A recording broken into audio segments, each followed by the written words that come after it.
Pastor Walker. Okay, great. So what we'll do during that first segment, background experiences that you know, and what we'll do, that's a 6-minute segment, and we'll have the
Thank you and welcome to the show this morning.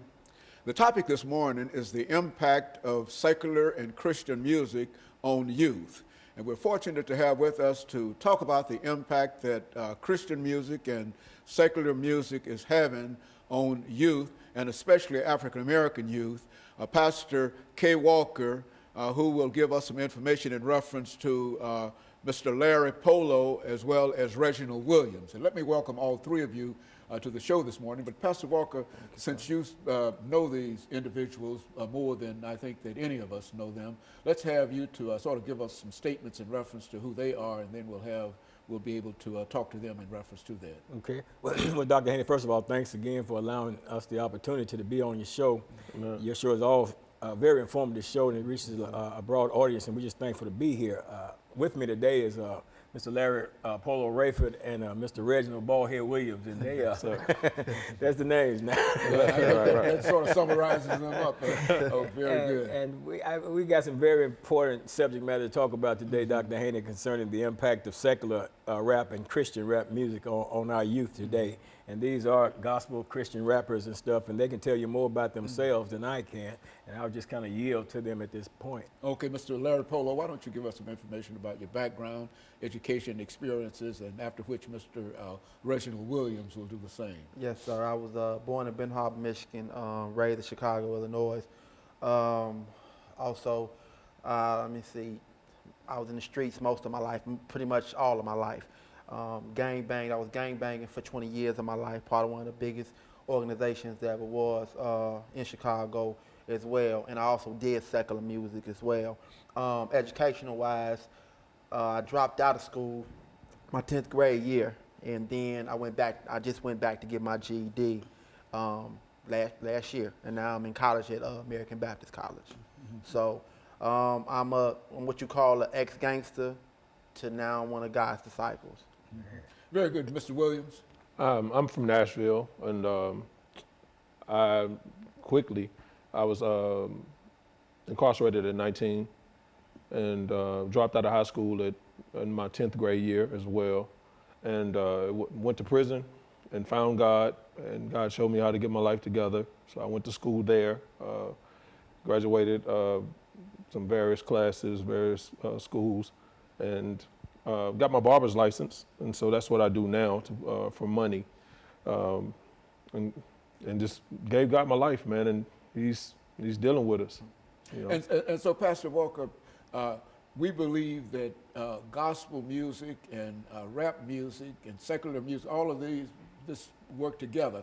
But why don't you give us some idea in terms of what they represent in terms of the music industry? Well, when you look at music itself, you know, I'm a 59-year-old black man, and when I was coming up, you know, our music, it was James Brown, the OJs, and they had some influences, and a lot of the music during the 60s and the early 70s and things like that, they were very motivational, inspiring lyrics in the music, and then and it had an impact on our lives, you know, and then in this particular area, when you talk about rap music and when you talk about secular rap music, there's a portion of that rap music, secular rap music, that's very degrading, and it sends a message and a signal. And number one, it's a false signal, because you look at people like Jay-Z and you look at people like 50 Cent and stuff like that, and if you went to their house, you know, you probably had to go through 7 or 8 layers of security just to get into the gate, you know. Right. But then they're projecting an image as if they're out here gangster, gang banging, and living the kind of lifestyle that you formerly lived in the past. Right. And it's sending a bad signal, and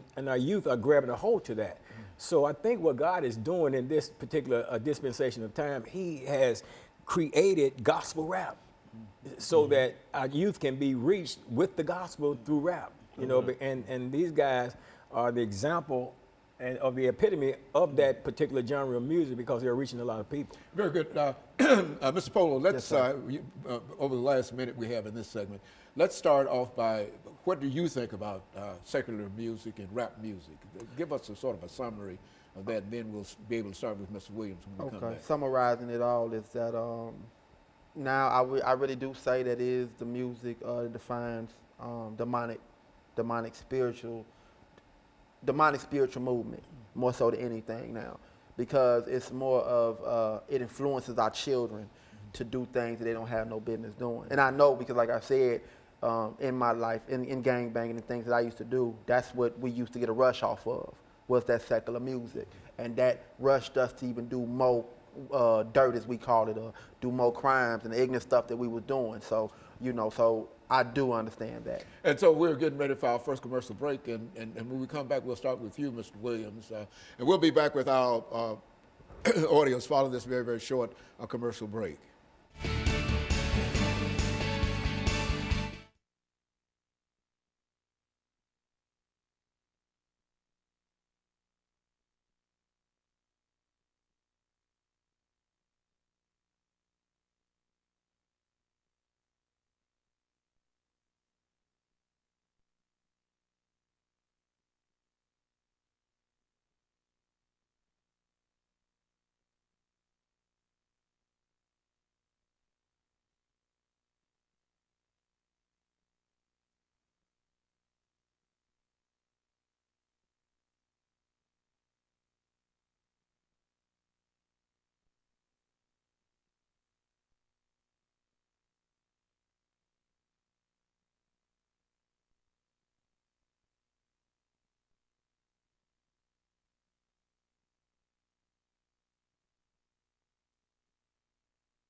Thank you and welcome back to the second segment of the show for today. The topic is the impact of secular and Christian rap music on today's youth. And Mr. Williams, I think, can give us some information in reference to the negative impact of this music. Now, we know that it might have some positive impacts, but for what we know, most folks look at it from that negative rap music, that negative this and et cetera. Talk about the negative impact of that rap music, Mr. Williams. I think we have to be very aware that everything is spiritual. We're either giving off a positive spirit or a negative spirit. And the music is, whether it's country, hip hop, or rock, or heavy metal, or whatever it is, we have to ask ourselves once we're listening to it, what type of mood is this song putting me in? And if that's hip hop, if that song is giving you a negative feeling, then it's negative music. And there's a lot of the negative connotations in the music and the lyrics. And if you look at the imagery in the videos, a lot of it is negative. A lot of it, from degrading of women to just flashiness that deals with a lot of worship of jewelry and money and what message is it sending our people? Is it helping our community? Is it raising our community? Is it helping us lower crime? In actuality, a lot of it is just really, it's really tearing down our community and tearing down the very fibers of our families. Well, now, Mr. Polo, if we feel that way about this music, why is it that somehow our young people are attracted to the music? Same, like I said, going back to, I can only speak of myself. I was once ignorant. I was once injured, indigent. And so I know exactly how that feels to be. And not just that, it's going against the grain. That makes sense. It's going against the grain. It's going against everything that everybody else, that we talk about, that our people fought for, our forefathers fought for, things of that nature. And let's just be honest, it seems like it's easier to do what's wrong than it is to do what's right. Now that's in the eye of the beholder. Now it's different, especially with me walking on this side. But when I was walking on that side, it seemed much easier just to go out and rob somebody, hit somebody over the head and take what was theirs, put my gun to somebody's head and say, this is mine, I want what's yours. It don't matter what's in my pocket, I want what's in your pocket. I'm gonna spend what you got today. It was easier for me to go bully somebody and make them feel just as, small as I am. Plus, I had what they call a short man complex. So, it was easier for me to go bully those people that were bigger than me, and that's what rap did. It gave me that sense of, power. I'm the man, I'm the power. False sense of power. False sense of B as a B. I call women out their names, and if I do that, I'm in domain. You see what I'm saying? That's my dominance. If I let a woman know that she's a female dog or she's a garden tool, and then not just telling her this and calling her this, but treating her like this, then I'm the man. because, you know, the guys in my hood where I was from, they used to fight with their women, beat their women up. Them and their women would fight in the street. So I thought that was what's up. I thought it was me and my girl, that's what we supposed to do. When I come home, I'm supposed to smack her a couple times, you know, and that's what I thought I was supposed to do, because that's what I seen from what we call the OGs, the older cats. So that's what rap music told us to do. You see what I'm saying? To so many emphasis, to be a pimp, you know, to be a player, you know, and treat women like prostitutes. You know what I'm saying? To go out here and get this money by any means necessary. Malcolm X cliche, but not what Malcolm X meant, you know, to a whole nother scenario. And that's what we did. So, and I know it because that's what I did. Like I said, if I went to go do something, I'd be bumping Tupac or bumping Ice Cube, NWA, and that would get me so hyped. Now I'm ready to go do something. You know what I'm saying? That even gives me more of what I was already gonna do anyway. It gives me more momentum to go do it. And that's what it does. So it influences our children in so many ways, because this is all they talk about. All you hear now is gang banging. A lot of these cats ain't even gang bangers. A lot of these cats are in college, they go to school, they live like Pastor Walker said, they live a whole nother life. You know, it's cool to pack a pistol. A lot of these cats don't pack guns, they security do. You know, that's what our young kids don't understand. And not just that, the cases that they're trying to fight, you know, because you have a young guy to go out here and commit murder and think he can get off, but he don't have Lil Wayne money. He don't have Jay-Z money. So he don't have Johnny Cochran. Right. Johnny Cochran ain't no longer living. You see what I'm saying? But they have a sense of thinking that this is the easiest way to do it. But once you take a life, you can't give it back. Right. And that's what they fail to realize. And some of them don't care. They have an I don't care attitude until they end up behind them prison walls where we both been. You know what I'm saying? They end up behind them walls doing a couple years or more than a couple, your lifetime. When you realize that you're doing a life and you're never getting out, then it finally hits you. You know, and that's the influence that the hip hop culture has on our children now, because it has our young women degrading themselves. It has our young men degrading our women as well as themselves. It has our young men hurting each other and thinking it's cool to do that and not caring for one another. Everything that Martin Luther King, Malcolm X, Pratt, all them brothers, Hugh Newton, all them brothers, and even Jesus died for, I know that they're rolling over. You know, I know that when they look at us, you know, maybe when they look at us, they might be smiling now. But when they looked at me and my old lifestyle, Reggie and his old lifestyle, and just cats that are doing what they're doing now, they're like, wow, this is what I died for. And I know it has to hurt them. Pastor Walker, now, you've had an opportunity to deal with many individuals involved in these negative points of view. What do you see, and how do you think that we might be able to deal with that as a community? Well, you know, not only have I dealt with a number of individuals that's been impacted by this negative thing, but I've been impacted by it and affected by it myself, you know, having lived a lifestyle as well, a negative lifestyle.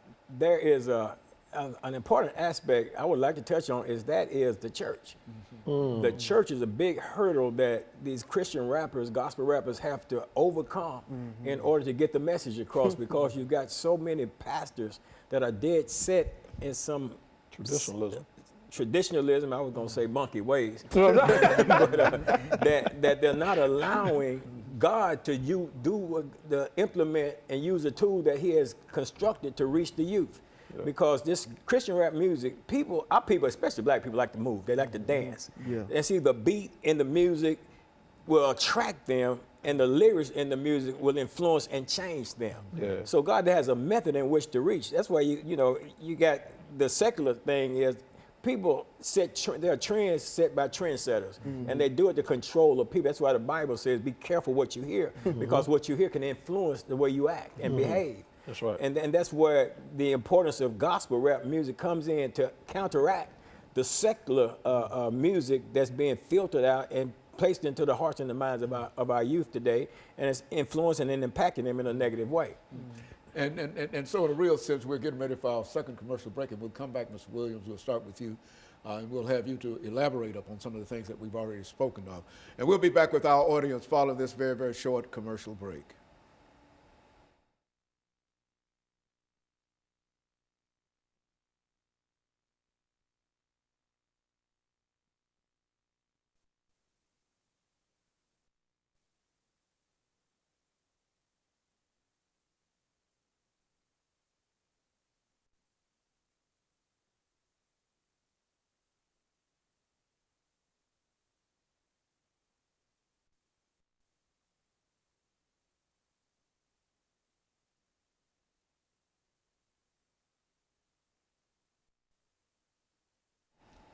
Thank you and welcome back to the final segment of the show for today. We're talking about the impact of rap music on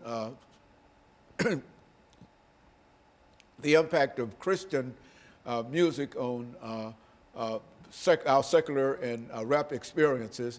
And Mr. Williams will now give us some information in reference to some of the things that we've already talked about in dealing with the negative impact of rap music, and that will be followed by, on down the line with Mr. Polo, and Pastor Walker will sort of wrap it up for us. I think what's good to note is, just like Pastor Walker said, that a lot of us were secular artists, Polo and I, before we formed Trill, truly reaching every acceptable level, Romans, 12, 1 and 2, to where that comes from. And we try to present our bodies as living sacrifices, wholly acceptable unto God, which is our reasonable service. So, but we were secular rappers, and we realized the detriment of our lyrics and our ways, and we wanted to, if I can't listen to it with my daughter, then I don't need to even perform it.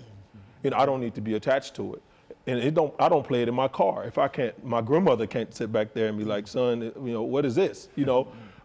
So what a lot of those Christian rappers have done, or gospel artists are doing, they've come from the secular music. They realized the error of their way, and they were like, okay, well, I can still do this as an artist. I can still operate in my gift, and it gets God glory. And that's where we stand at Trill. And we do that in such a way to influence our young people, to outreach in the community, and make sure that we're treating the elderly like we're supposed to, like the Bible teaches us to. And I used to be that troubled teen that listened to that music. And there was a particular segment of music called Bone Thugs and Harmony, real quick. And if you looked at the imagery on that album, East 99, Eternal is what it was called. If you flip it over, in the back corners, in the four corners of the very back of the disc, it had 4 demons. And then it had like ancient writings. And if you put it in a mirror, you had to go put it in a mirror, and it was a curse. And you would read it. And I remember reading it, when I was like 17. I remember reading it. And at 19, I hit prison. I went wild at 17, 19, not understanding what I was going through. It wasn't until years later that I understood that this is spiritual. And they understood it, and that album went platinum times over, so, and a lot of teenagers went wild. And I think that we have to really be careful of what we allow into our bodies, into our spirit, whether that's music or food. It's just really, God created us with a better purpose. And so in reality, this music really has the kind of negative impact that people generally associate with that music. Is that right? Yeah, it does. It really, I remember when I was younger, and our older generation would say, son, what do you listen to? That's devil's music. And I'm thinking, man, you crazy. You got to be crazy. This is it. This is NWA. Not even understanding they had their ends with an attitude. You already, just in the title alone tells you, okay, I'm one of them too. I need to have an attitude. And I got one, and not even understanding that it's shaping my life. It's shaping my destiny. And it also almost ended mine, but God had grace on me. And now, knowing that I erred, I want to make sure that my life is not lived in vain. I want to be out here, and I want to make sure we can pull as many young people out of the fire as possible. Polo? Yes, sir. I remember, and I can go into this with a real quick story. I remember secular, and I had people tell me so many times, that maybe I should start doing gospel rap, and I'm like, well, I'm gonna give God all of me, and I want to get this album done. You know what I'm saying? Let me do this first, and not realizing all the HE double hockey sticks I was putting myself through. Well, one day I had my daughter, my nephew, and I had another little young man with me, because I always keep young children around me. And I was making a mixtape. So I'm, lyrically I was always nice. So I'm in there getting it in, doing my thing. And right afterwards, I looked down and I had my notebook. And I looked at my notebook and I realized some writing in my notebook. It was a rhyme that was wrote in my notebook. But it was mediocre. So it wasn't me, but it was wrote like in the same form that I write. So I read it.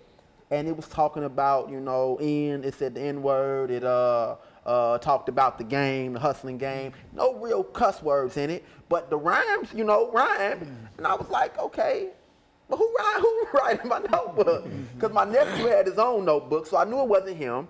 So I'm thinking, okay, maybe it's this little boy that wants to rap. Okay, I thought it was cool. So I got in the car, and my daughter, at this time, she was 10 years old.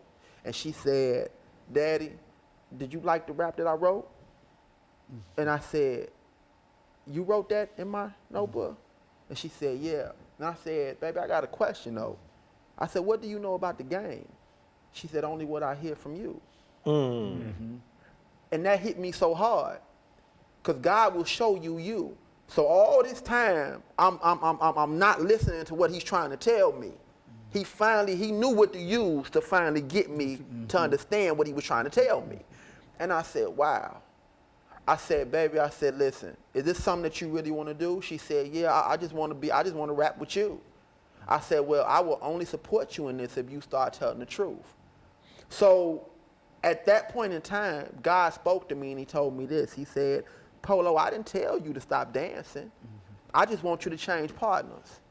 That's it. When you change your mind, you change your grind. And from that day on, that's what it is. And my daughter's finna graduate now. She's graduating high school, and I'm proud of my baby. I just had to put that out there. Yeah. But at the same point in time, I also have a graduate myself. and what I love about it is through that, she has really, when I talk about a prayer warrior, a soldier for Christ, ever since I started walking like I was supposed to be walking, my daughter's been walking it even harder. Train them up. And that showed me. God showed me that everything in his word is so for real. I can't do nothing but walk in faith. I've been shot 6 times. I've been stabbed 12. I know what the streets will do to you. You see what I'm saying? I know what the streets will make you believe and think that it's cool to believe that way. I understand it. I've been homeless. I've been without. And I've had what these cats talk about having. I've had all of that. And then now, I don't have anything to show for it except my life. And when I realized how precious that was, because when I'm sitting behind a cage for 5 years, not ever thinking I'm ever going to get out, and just by luck of the draw, I was supposed to do 15. That wasn't nothing but God. Never told on nobody, never did any of that. I did exactly what I thought I was supposed to be doing in the streets. And God got me about that situation. Every situation that I put myself in, he's done that. So when we talk about this rap music, when we talk about this evil that men do and how we were tricked, we have to realize that without God, none of this, it's impossible. And it says without faith, it's impossible to please him. And I've learned that through that. I've learned that through this walk. So with that being said, if I could say anything to anybody, is again, change your mind, you change your grind. Again, we go to 12:2. It says, don't be conformed. Be transformed by the transformed. renewing of your mind. That's it. And that's what it's about now. It's about transforming, and that's what we're here to do, is to inform. And Pastor Walker talked about the church, and our thing is we want our people to stop being scared. It's time to stop being scared for real, because again, we can talk a lot when we're behind the pulpit. We can talk a lot when we're inside a building. But if you see so many people that are dying inside the church, it's showing you now that the enemy is coming in. The enemy's been there. Amen. Now it's time for us to go there. That's what it's called outreach for. So it's ministry, and with ministry divides misery. I'm sorry. Let me Let's say just something real summarize quick, it, because folks. and that's important to me. They've got a project. You got a CD, right? You got a copy of that? Yeah, I gave it to actually Dr. Haynes off okay, the well, shelf. they got a CD out, and what I want to really encourage, other pastors to allow gospel rap to come into the church, because you got youth in the church, and you got to attract the youth, and gospel rap is attracting the youth, and allow that to happen, allow that to get in there. They've got a project out here that It's called Jesus Music. Jesus Music, and It's it's actually trio. going to be due in December. It'll be on all the iTunes and stores and all that. Okay, and of course, we've got about 26 seconds before we end this show for today. But let me thank the 3 of you for coming by and giving us that excellent information and giving us some perspective in terms of the detrimental impact that this music really has. Absolutely. Because I think sometimes people believe that we're sort of exaggerating in reference to it, but what you're telling us today is that music is for real in terms of its evil, the things that it produces that are not conducive to good living. But Right. I want to thank all three of you for bringing that information. Thank you, Dr. And let me Smith. encourage our audience to tune in again next week for another informative edition of Comments. Thank you and good morning.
Sundays and On Saturdays and Sundays. Oh, okay. I didn't know it was on Saturday.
Thank you and welcome to the show this morning. The topic this morning is capital punishment in Tennessee, and we're fortunate to have with us to talk about capital punishment in Tennessee, Dr. LWoods. Dr. Woods has a lot of information in reference to capital punishment in Tennessee, and I think, Dr. Woods, you've been with us on a number of occasions, and I want to tell you how much we appreciate you coming by and dealing with us today. I'm pleased to be here, Dr. Haney. It's a very timely topic, unfortunately always is, with the crime in our society and what we should be doing about it, and I'm honored to be here. Very good, and I appreciate you too, Dr. Woods. But before we get started with capital punishment in Tennessee, Dr. Woods, let's have you to give us some information about your background, your education, and some of the things that were important in terms of bringing you to us this morning, and then we'll get into doing the second segment into capital punishment in Tennessee 2014. Well, I can do that pretty quickly. I'm a Nashville guy, as you know, born in West Virginia, but moved here with my family when I was 3 or 2 years old, and been here ever since, except for school. I spent 4 years in Atlanta going to college, and 3 years in Chicago at law school, and have practiced law here essentially ever since, as well as taught constitutional law at Tennessee State University, as you well know. I think the formative influences for me, my brother Frank, who was at Vanderbilt Law School a couple years ahead of me, called me one day saying there was a notice up from a guy named Senator Avon Williams, that many of your viewers will know by reputation, needing research assistance on the death penalty in Tennessee. And my brother knew I had taken a course about it in law school, so he volunteered to help Senator Williams, called me for some research or ideas or focus, and that got me really interested, I think, in the death penalty and capital punishment. The course had been very academic, of course, and lawyer-oriented, but reading the stories of both the victims and the defendants in death penalty cases in Tennessee really brought it home to me. Then through the influence of people like Reginald Stewart and Robert I. Alexander and Dr. Charles Kimbrough, I got very involved in representing the NAACP on a regional basis in Tennessee, and they were involved in many of the death penalty cases in the 1960s and later in the 1970s. So my legal background, courses in this area, my brother getting me even more interested in the subject, and then working with the NAACP as well as several of the national anti-death penalty organizations really shaped my interest and focused my attention on the problems with punishment in the criminal justice system, and the worst problems are with the worst penalty, the death penalty. You know, Dr. Woods, what I'd like to do here this morning is to take advantage of your historical knowledge in terms of the death penalty itself and sort of give us a summary. And I think we've got about 2 minutes in this segment, and we'll continue during this second segment. Sort of give us a summary of the death penalty as such in the state of Tennessee, which is to say, looking back over it when it started and the impact that it had, and the kind of information that I'm sure that you generally teach in reference to this. Well, I do. I teach some televised courses, and I've been interviewed on TV, not only by you several times in the past, but by others on criminal justice and the death penalty. So I've been exposed to it from a number of different points of view. The defendant, the victim or victims, how the system structurally works, and I lecture to my students about the history of capital punishment. Our ideas about capital punishment are really a holdover from Elizabethan England. And sort of like the horror stories you read about medieval torture, that was the idea in the 1500s, 1600s in England. If I accused you of a death penalty offense, you trespassed on my land. You failed to pay your debts on time. You shoplifted, much less more serious offenses like murder. All of those were death penalty offenses at common law in England. And the idea is the Royal Guard or the police would torture you until you confessed. And if you didn't confess, they'd keep torturing you until you died. And then they would claim, well, look, we were right all along. He's dead, and that proves he was so guilty. We executed him. Well, we've evolved some from that, but we've done it in the wrong ways and in very inefficient, ineffective, and sometimes simply factually incorrect ways, unfortunately. In Tennessee, as with most, well, the bare majority of the states in this country now authorize the death penalty, and Tennessee has long been one of the states with the death penalty. In 1972, the Supreme Court blocked any death penalty, but then it resumed 4 years later. Okay, Dr. Woods, let's stop right here for this first commercial break, and then we'll get back during the second segment, and then we'll start in terms of the historical information that you're giving us, because we want it all together, and then we'll be able to move on from that point. And we'll be back with our audience following this very, very short commercial break.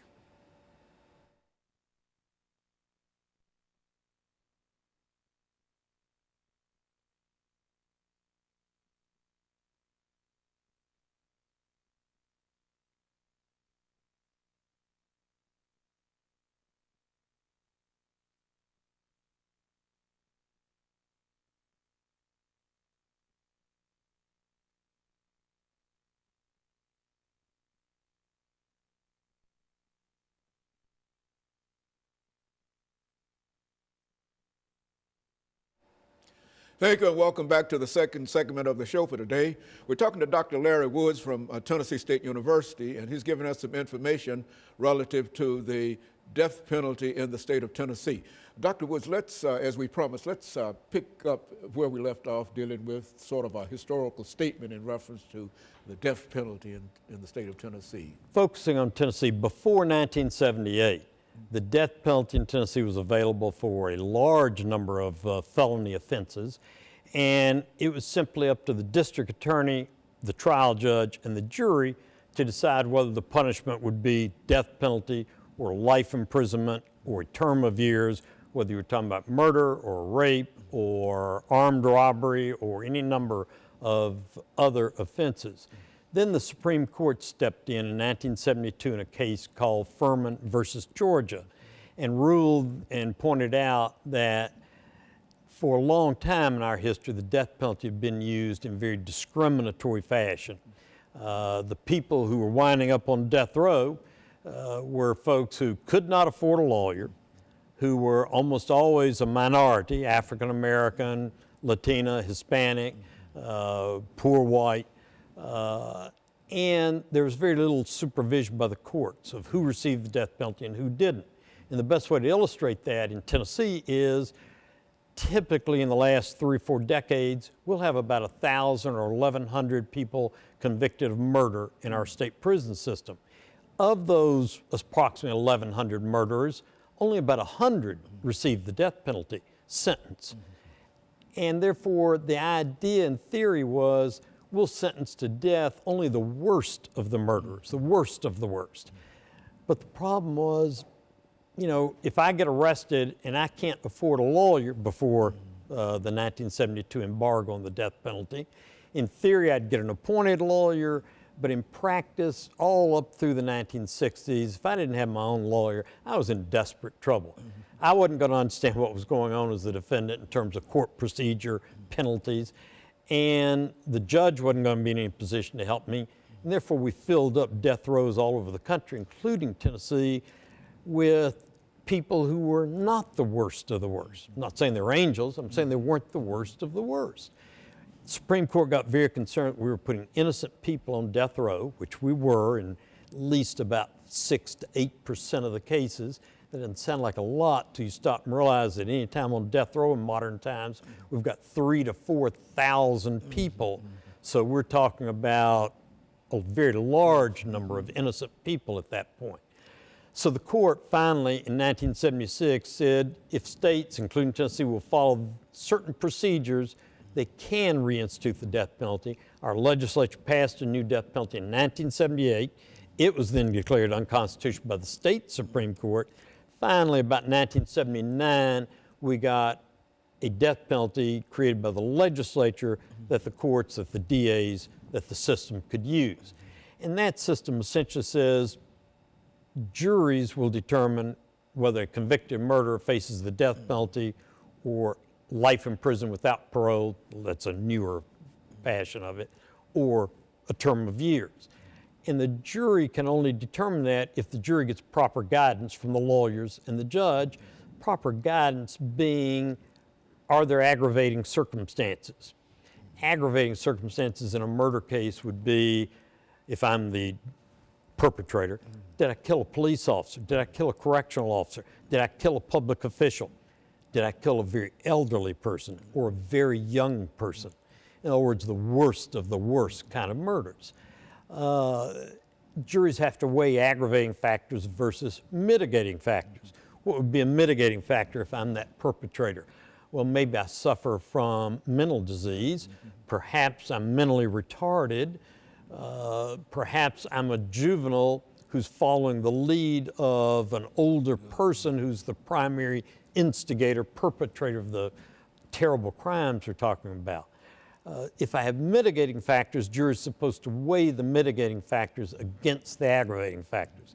The idea here is it's not just up to the jury by whatever whim or personal background they have to impose a death penalty. They've got to weigh the death penalty versus life in prison without parole based on aggravating factors, based on mitigating factors. And there are 15 or 20 aggravating factors in Tennessee. I've only mentioned a few of them. Another one, for example, would be I've committed crimes of personal violence that I've been convicted of before this murder. In other words, Dr. Woods, there's a list you're telling us where the jury can look at 12 or 15 items and sort of check off which should apply. Is that what we're saying? That's exactly right. And therefore, we have what we call bifurcated trials in a death penalty case. We have one hearing, one trial to determine guilt or innocence. If I'm innocent, case is over, I go home. If I'm guilty, then usually the next day we'll start the second trial with the same jury to hear whether there are aggravating or mitigating factors. And therefore, a jury has to decide two decisions in a death penalty case in Tennessee. Number one, am I guilty of first-degree murder? We don't have the death penalty for other offenses. All the other offenses in the state are going to be life in prison or a term of years. It's only first-degree murder. Second decision every jury has to make in a death penalty case is, are there aggravating factors and do they outweigh mitigating factors? If the answer is that yes, then the jury may impose the death penalty. In other words, the court's saying, jury, we want you to identify the worst murderers that will receive the death penalty, and you can identify them by following this checklist. We also have some limiting rules. The Supreme Court has ruled over the last 25 years you cannot sentence a defendant who's mentally impaired, who can't understand the nature and quality of what he did, to the death penalty. You can sentence him to a home, a hospital for the criminally insane, but not to the death penalty. Or you can sentence him for other mental treatment if that's appropriate kind of thing. So there are limits, and then there's this checklist, as you very accurately called it, that guides the jury in their deliberations. But the key to all that is that both sides have a competent lawyer. Because, you know, if you and I are the opposing lawyers, we know going into the case, what we're going to argue is the issue of guilt or innocence. Then if it's guilty, what we're going to argue are mitigating factors versus aggravating factors. We're going to call witnesses for each of those issues, put that proof on to the jury. If we don't have competent lawyers on both sides, then you get what has happened far too many times in Tennessee. I've litigated these cases, unfortunately, no. You get a defense lawyer who has no experience, no qualifications, no knowledge about death penalty litigation, and they drop the ball. Be like, you know, anything else where I'm using an expert, if he or she doesn't have expertise, they're not going to do the job the law requires. Very good. Of course, let us take this break. I think this is an appropriate time. And we'll be back with our audience following this very, very short commercial break.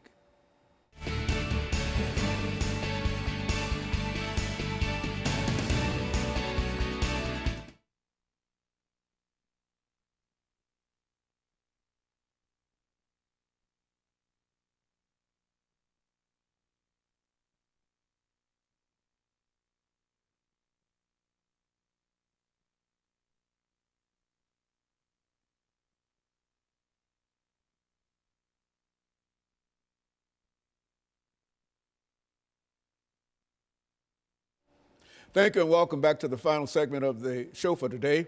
We're talking to attorney Larry Woods from Tennessee State University, who's given us some information relative to the history of the death penalty in the state of Tennessee. And as we indicated, Dr. Woods, let's see if we can broaden that by giving you an opportunity over the last segment here to sort of bring in as much information you wish to bring in reference to the death penalty, as well as some of the ideas in reference to what people would like to do in reference to the death penalty. Well, let me start by saying the two large legal issues that have framed the death penalty in recent years have been what we just finished talking about, aggravating factors, guidance for the jury, and that's in place in the 32 or so states that enforce the death penalty. The second large idea that's right on the cusp now and getting debated in the Tennessee legislature, going to be litigated in the U.S. Supreme Court and a lot of other states,